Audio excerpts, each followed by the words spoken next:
Nick, let's talk about the Dallas Cowboys. We've talked about the coaching staff ad nauseum. We love it. Go see the videos that we posted on that if you want to hear what we have to say there. But now we're starting to see roster moves happen. Real things happen with players on this roster for the Dallas Cowboys. And I think there's some good moves coming down the pipeline. At least some things Cowboys fans are going to want to hear about. Before we jump into that, though, I'm Andrew, and this is Saturday Morning Inspection.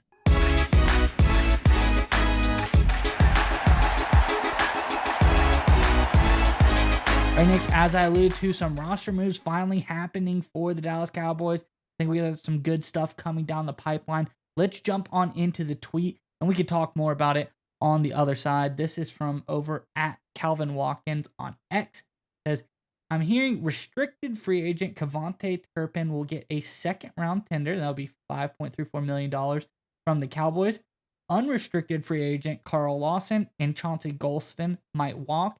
And then again, the team wants to retain Brian Anger as well as Trent Seager, also unrestricted free agents. So finally, some moves for the Cowboys here, Nick. I think these are all really interesting here. Curious what your thoughts are on these, what all this means for the Cowboys, the greater picture. I'm curious what you say, but first, Cowboys fans, in the comment section below, let us know your thoughts on these moves. We're seeing Turpin come back. Do you think that Turpin added enough? Is he explosive, dynamic enough of a player? Is this a good move if they're able to keep that tender for him? Do you think Lawson should walk? Do you think Golston should walk?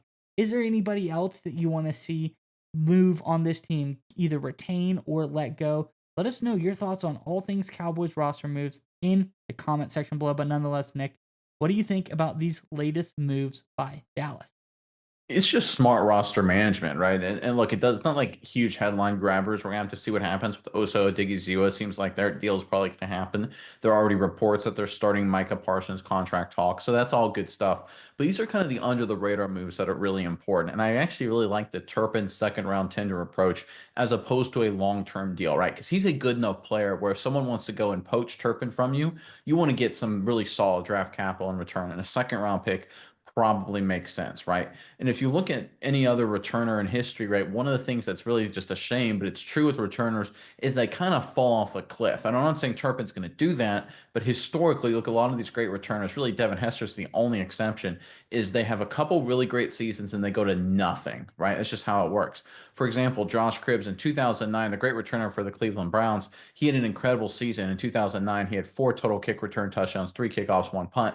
The rest of his career through 2014, no kickoff return touchdowns, 1 punt return touchdown, right? So again, he went from being Pro Bowl, All Pro, the best returner in the game, to 1 touchdown combined over the next 5 seasons. It's just what happens at that position. You're great, you're amazing, and then steep cliff, right? That's just the way it is. Don't lock these guys up long term. Short term things like a tender, right approach, good strategy there. Now let's focus on the defensive line, right? Look at Golson and Carl Lawson. Lawson, of course, came into more fold after Micah Parsons and DeMarcus Lawrence got hurt. He got some playing time, did a lot of really good things. And I tell you what, the Cowboys didn't fall for the trap of a guy stepping up in a bad situation and doing an admirable job and then throwing money at him. Lawson, again, he stepped up and played a lot of good football as a pass rusher due to all the injuries. He is not a key piece long term. Now, I don't mind bringing him back as a backup on the cheap. If he's willing to take a very team friendly deal, we'll take it, right? Decent enough backup pass rusher if you can get him on the cheap. But the reality is, don't fall for the fact, oh gosh darn it, everyone's hurt. We need a guy, and you get this guy Lawson comes in and he gets a couple sacks, has a couple nice games, and you're like, yeah, this guy's a really good player. There's a reason he was available when the Cowboys got him last season. There's a reason he was buried in the depth chart to start the season, right? He's a decent enough pass rusher with a lot of inconsistencies, but has some good moments.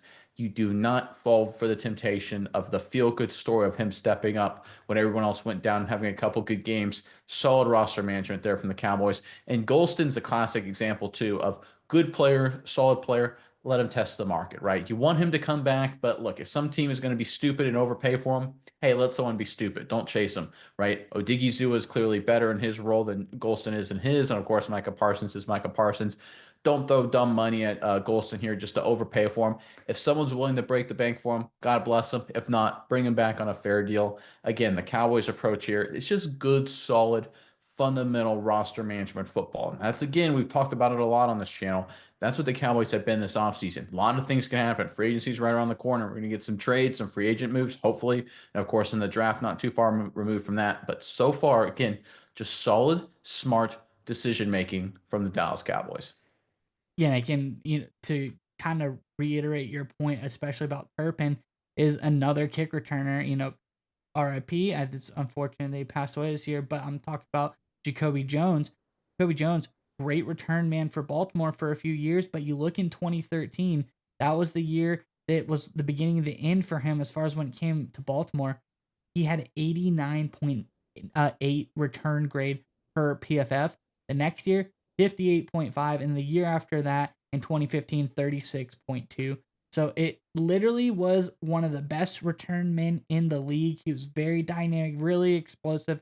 Everyone remembers the kick return in the Super Bowl, but then just a few years after that, just a sheer fall off the cliff, like you said. So Turpin, I think that's a really good one. You get him in here, you get a good evaluation on him. If somebody wants to come and try to poach him from you, at least you get a second round pick, which I think is really valuable. And return guys, you don't want to lock them up long term. I think you want to, kind of, it sounds bad, but it's good business. Just string them along, keep them in the fold for as long as you can. And then when inevitably it comes to be that time, I think they do need to let them walk. So I think this is a good, like you said, strong, like business decisions for the Cowboys. They're not overpaying for anybody regarding the defensive linemen. They're making strong, sound moves with Turpin, who is very good right now. But they're saying, hey, if somebody wants to come steal him, at least we have the ability to get a second round pick, and we can maybe turn that second round pick into another strong return man as well. So getting draft capital, just backing up your investments. I think the Cowboys, everything they've done with these moves just show really strong, sound moves for this team. And I think it's more the same. We've said it, strong coaching hires. We're seeing strong roster management. I don't see anything not to like with this team so far. We got to see how these deals come out. I think that's the next big hurdle. Is like you said, with Parsons, with Odigizua, and then Prescott as well. Whether the extension comes, I think it has to come really with what his cap hit is going to bring.